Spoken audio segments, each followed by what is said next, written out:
Hello, everyone. Coach Hadley here with Coach Carocchio. It is the last installment of the 2011 season podcasts. Glad everyone's checking in consistently with us. Yes. Coach, why don't you tell us about this year? It was a pretty good year, 24-5. Why don't you tell us about it? Yeah, 24-5 was quite something. Even if you go back to the fall, we win the wood bat, win the old line, win the state title. It's the third state title for the team, for the Heights in school history. So, yeah, unbelievable year. I almost don't even know where to begin. But a lot of awards for the guys, deservedly. George Koutras was the player of the year in the old line. We had 4 guys on the first team, 2 guys on the second team. 2 guys on the academic team. 2 guys on the all-academic team, yes. We probably could have had more, if I had really pushed for it, but I didn't want to seem greedy, at those meetings. But it just an amazing season. The guys responded to really almost any challenge we threw at them.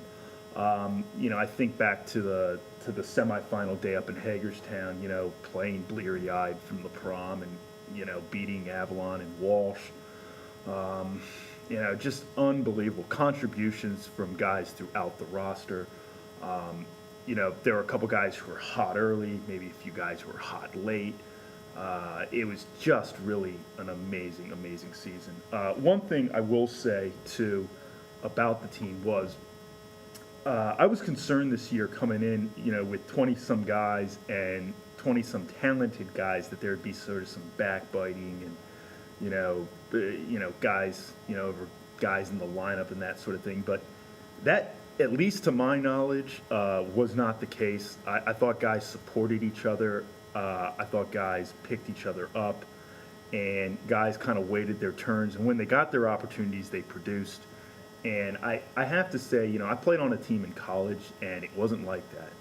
I don't know if I would have been as mature as the guys were. And I think that was a big part of this team's success this year, was how they sort of responded to the team concept. And, all coaches preach it, but it's one thing to get teenagers to buy into it, and, these guys did.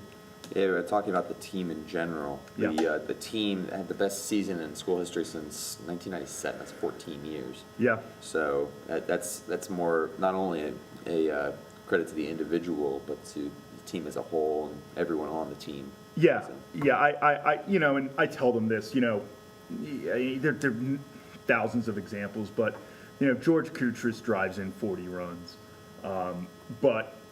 He hit 1 home run, so he drove him in himself 1 time. So, there had to be 39 other guys on base.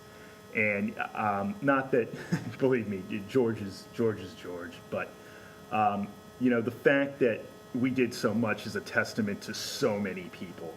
And I even would go back, a few years to some of the teams that we've had. We've sort of been building towards this, and I know that, for example, in your class, like Nick Luley, was a big mentor to Joe Kelly, and, I can go on and on in this vein forever. But, guys, I think it's a victory sort of for the Heights baseball community, really. Mm-hmm. And, this team, the 2011 team will get all the credit, but, a lot went into this. It's been years in the making, a lot of people working towards a goal. And, it's really just an unbelievable year. Again, I'm at a loss for words. Well, let's talk about some of the individual honors that were given out this year. There was the conference tournament, conference regular season and those awards, and then the all-tournament for the state tournament. Yep. Who got those awards? Well, we mentioned George was the player of the year in the conference. George just basically had a George-type year, hit over 500 and, triples in the gap, doubles in the gaps, 40 RBIs, which is really astounding. We also got 4 guys on the first team as well. Nick McCabe. Nick had a real breakout season, became the full-time player that I sort of challenged him to be. And, hit for power, hit for average, did not strike out a lot. It just was a real offensive, threat. Michael Buono made the first team as well. Michael, I guess, hit around 450. Had a great year pitching, played a lot of different positions. One of the best bunters I've ever seen. Real solid player, great with 2 strikes. Deservedly so. He kind of quietly puts up, some really good stats.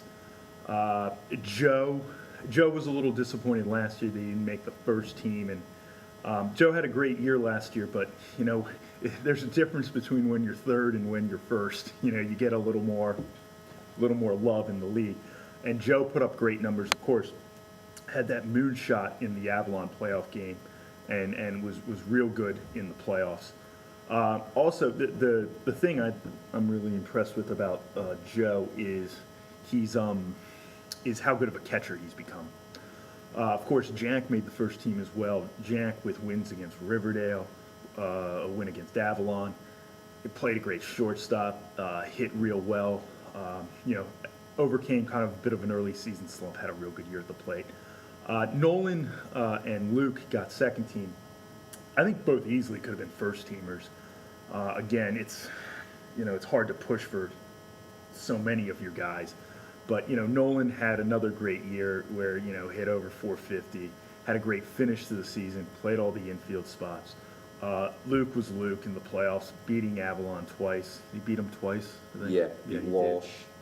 Or was that the Walsh? No, sorry, that wasn't the Walsh game. Yeah, Jack beat Walsh. Luke beat Walsh last year. And just, one thing about Luke, I thought the second game against Avalon was probably his best performance in a Heights uniform because he got down early. I thought they came out with a really good strategy against him, which they sort of attacked his off-speed stuff, and in doing that, they got out to a bit of a lead, and then Joe, stepped up and fired the guy calling pitches and began calling the pitches himself, and he and Luke adjusted and really kept us in that game.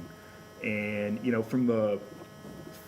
after the third inning, Luke didn't let in any runs, and he gave basically our bats a chance to wake up, which they always seem to do. And that was a really sort of gutty, mature performance. I told him afterwards that I've seen him have better stuff in the past. I've seen him be more dominant, but I hadn't seen him pitch through the adversity like he did that day up there. Mm-hmm. So that's I told Tom and Kelly McCabe, if we're graduating guys who are turning in performances like that, then us coaches are doing something right. If I could brag a little. So. Those were the league awards. For the tournament, it was, a lot of those same guys, got on the all-tourney team. Jack was the tournament MVP. George, Joe, Nick, and Luke made the all-tournament team as well. Not bad. So a pretty successful year, and yes, hopefully, like you said, it was all building up to this, a lot of years in the making. Right. Hopefully it'll keep going and it'll keep building to bigger and better things, and that begins this summer. That's already begun. Exactly. Yes. Well, the summer team, it has come together. I guess a few of the juniors and such have been away the past few days, but we're entering a team in the Northern Virginia Travel League. The team's probably going to play about 17, 18 games. The games are going to be during the week at night. I encourage, guys who are in the program to play, to approach me about playing, and, get better. If you look at some of the guys who really had breakout years this year, like I would take Nick McCabe and Adon Ramos, really had breakout years. You can attribute that to them playing regularly last year. In the summer. In the summer, and getting the regular at-bats and such, which we weren't able to necessarily get them during the season. It's competitive baseball. I'm not so concerned about win this many, lose that many.